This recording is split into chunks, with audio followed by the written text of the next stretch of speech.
શાંત ગણાતા બગસરા શહેરમાં આજે એક હૃદયદ્રાવક ઘટના બની છે, જેમાં સામાન્ય ઘરકંકાસ લોહિયાળ જંગમાં ફેરવાઈ ગયો હતો.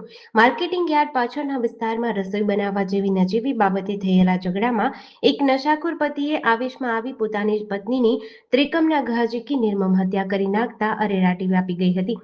બગસરા માર્કેટિંગ યાર્ડ પાછળ રહેતા વિજય અમરસિંહ પરમાર અને તેની પત્ની વિલાસ વચ્ચે આજે રસોઈ બનાવવા મુદ્દે બોલાચાલી થઈ હતી.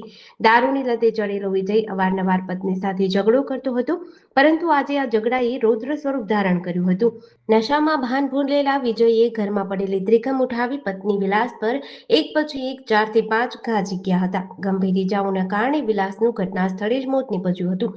બનાવની જાણ થતાં જ એમ્બ્યુલન્સ પહોંચી હતી. જોકે તબીબોએ વિલાસને મૃત જાહેર કરી હતી. ઘટનાની ગંભીરતાને જોઈ સ્થાનિક પોલીસે કાર્યવાહી હાથ ધરી હતી અને નશામાં ચકચૂર આરોપી વિજય પરમારને ઝડપી લીધો હતો.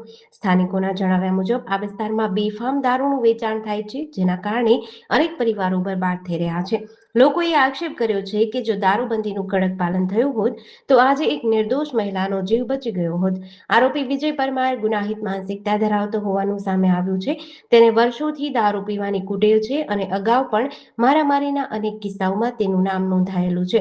ચર્ચા મુજબ થોડા દિવસો પહેલા જ તે ચિક્કાર દારૂ પીધેલી હાલતમાં રસ્તા પર નગ્ન અવસ્થામાં પડેલો જોવા મળ્યો હતો. હાલ વ્યસનના કારણે માનવતા ભૂલેલા આ શખ્સે અંતે પોતાના જ ઘરના પત્નીની હત્યા કરી જેલના સળિયા પાછળ જવાનો વારો આવ્યો છે. જેડીસી ન્યૂઝ સાથે મૌલિક દોશી, અમરેલી.